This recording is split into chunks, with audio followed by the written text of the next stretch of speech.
जो हमारी work done I थी आई स्क्वायर आर टी, वो हमें किस रूप में मिल रही है? हीट एनर्जी के रूप में ट्रांसफर हो रही है, जो कि हमारी आई स्क्वायर आर टी है, और इसे ही हम joules law of heating effect कहते हैं। अब हम लोग इसका इस्तेमाल क्यों करते हैं, हम लोग इसका यूज कहाँ करते हैं? तो बेसिकली आप लोगों ने देखा होगा, प्रेस करने की जो मशीन होती है जिसे प्रेस मशीन कहते हैं, शुद्ध हिंदी में बहुत लोग उसे आयरन भी कहते हैं, तो वहाँ पे जो वायर यूज की जाती है नाइक्रोम की, वहाँ पे हीटिंग इफेक्ट की जरूरत पड़ती है। या फिर आप लोगों ने गीजर देखा होगा, ठंड के मौसम में, अभी ठंड चल रही है, तो मॉर्निंग में जब आप नहाने जाते होंगे तो गीजर ऑन करते होंगे, तो वो गीजर ऑन करने से वो हीट कैसे हो जाती है वाटर, उसी तरह जब हम कपड़े प्रेस करते हैं तो हमारी जो प्रेस मशीन है उसमें हीट जनरेट होती है, जिसकी वजह से हमारे कपड़े इजिली प्रेस हो जाते हैं। तो इसे ही हम लोग joules law of heating effect भी कहते हैं। तो इसके बारे में कुछ चीजें हैं जो आप लिख सकते हैं। जूल्स लॉ क्या कहता है? Joules law of heating effect क्या कहता है? Which states that the heat produced in A register, basically register क्या हो गया? रजिस्टर जितने भी अप्लायंस है उसे हम रजिस्टर कर सकते हैं, जैसे कि बल्ब हो गए, आपके प्रेस मशीन हो गए, आपके जो गीजर हो गए, ये सारे रजिस्टर के फॉर्म में आएंगे। क्यों? क्योंकि इसमें रेजिस्टेंस को इम्प्लीमेंट किया जा रहा है। ओके, तो resistor is directly proportional to the square of the current in the resistor, that is H is directly proportional to I square।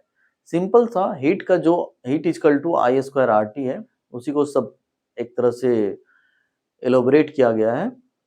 इसमें हीट का जो हीट एनर्जी है उसका रेजिस्टेंस के साथ क्या रिलेशन है, करंट के साथ क्या रिलेशन है, वो दिखाया गया है। तो resistance of the resistor H is directly proportional to R, time for which current flows through the conductor H is directly proportional to T, so H is equal to I square RT। Next क्या है आपका? Heating effect is desirable in devices like electric heater, electric iron, bulb, fuse etcetera, जहां हमें heating effect की जरूरत है।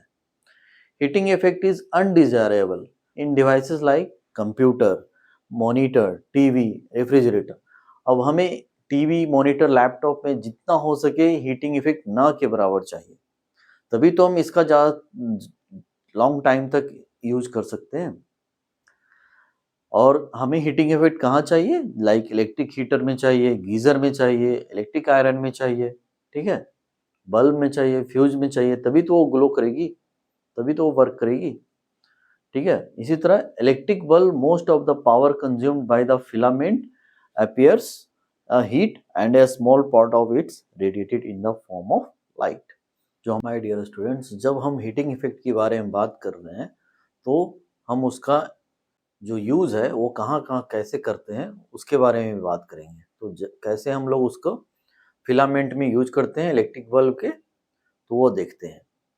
तो electric bulb का जो फिलामेंट होता है, अब तो शायद एलईडी में नहीं होते हैं, लेकिन पहले जो बल्ब आते थे उसमें वो जो फिलामेंट होते थे वो क्या चीज से बनते थे? टंगस्टन से, जो कि इजिली ऑक्सीडाइज नहीं होते थे हाई टेम्परेचर पे, और इसकी मेल्टिंग पॉइंट कितनी होती थी? 3380 डिग्री सेंटीग्रेड। ओके, और जो बल्ब था वो पूरी तरह से फिल होता था केमिकली आर्गन गैसेस से, chemically inactive gases like nitrogen and argon, to prolong the life of filament.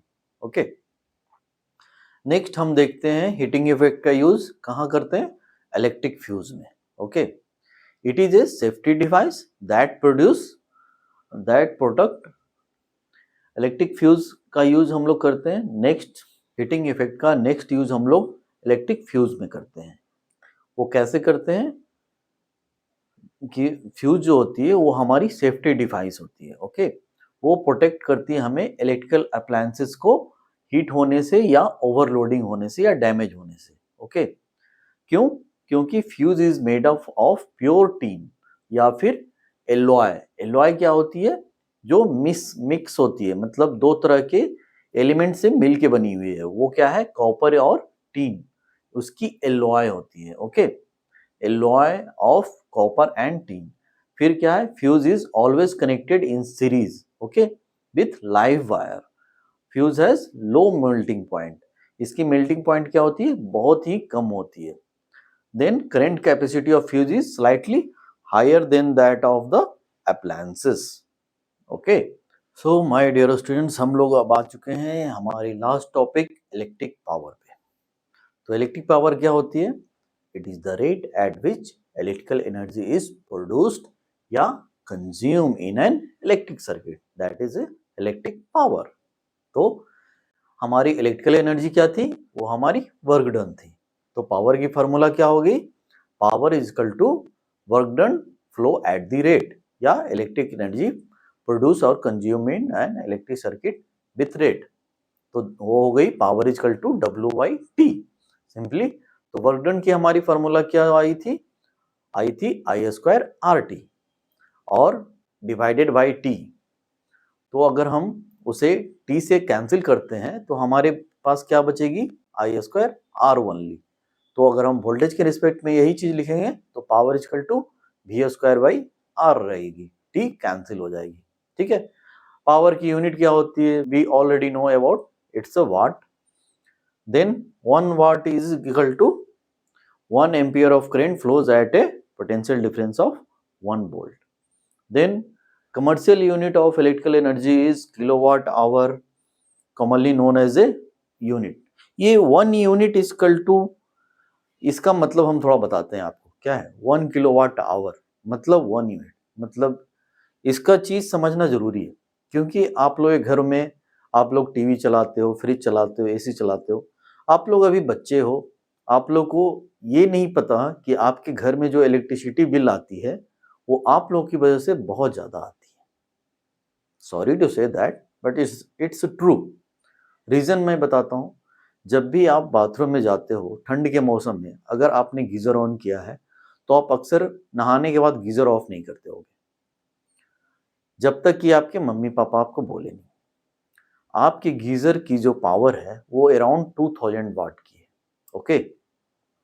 अगर वो 2000 वाट की गीजर 1 आवर कंटिन्यूअसली चलती रही तो पता है आपके घर में 2 यूनिट बढ़ेंगे। मतलब कि कोई भी चीज 1000 वाट की है जो अगर 1 आवर तक चले, 1 आवर तक कंटिन्यू अगर वो वर्क कर रही है तो 1 यूनिट बनती है। और 1 यूनिट की चार्ज होती है आज की डेट में 6 रुपीज या 5 रुपीज ऐसा कुछ है, ठीक है। तो ये तो सिर्फ गीजर की बात हुई। नेक्स्ट है आपकी टीवी। टीवी आपकी होती है अराउंड 100 वाट की मान के चलिए, या उससे लेस ही आजकल थोड़े कम भी आती है 60 वाट। तो वो भी कंटिन्यूअसली समझ लीजिए जितने आवर वो चली उतनी यूनिट बढ़ा रही है। बल्ब हो गई आपकी 9 वाट की है या घर में 100 वाट की अगर लगी है तब तो उसे हटाकर एलईडी बल्ब यूज कीजिए, एलईडी ट्यूब यूज कीजिए जो 20 वाट की आती है। अगर वो कंटिन्यूअसली आप लोग मतलब अक्सर स्विच ऑन करके छोड़ रहे हैं, एसी है आपकी जो अराउंड 1500 के आसपास आपकी वाट उठाएगी, 1.5 टन की होती है, मतलब 1500 वाट कह सकते हैं हम उसे। तो आपकी इलेक्ट्रिसिटी बिल जो है वो आपके कंट्रोल में है। आप बच्चे अभी से अगर अपनी एनर्जी को सेव करना चाहते हो, अपने पॉकेट मनी को बढ़ाना चाहते हो, तो सिंपली अपने घर में जितने भी अप्लायंस है इलेक्ट्रिक के उसे आप स्विच ऑफ करना सीख जाइए। जितना ही कम इलेक्ट्रिसिटी बिल आपका आएगा आपके पापा आपको पॉकेट मनी उतना ज्यादा देंगे, और जितना ज्यादा इलेक्ट्रिसिटी बिल आएगा आपकी पॉकेट मनी उतनी ही कम होती रहेगी। तो इसलिए अगर पॉकेट मनी बढ़ानी है तो जितनी भी एनर्जी है, ये तो बात हुई इलेक्ट्रिक एनर्जी की, और आपकी एनर्जी फिर मोबाइल की जो आप लोग यूज करते हो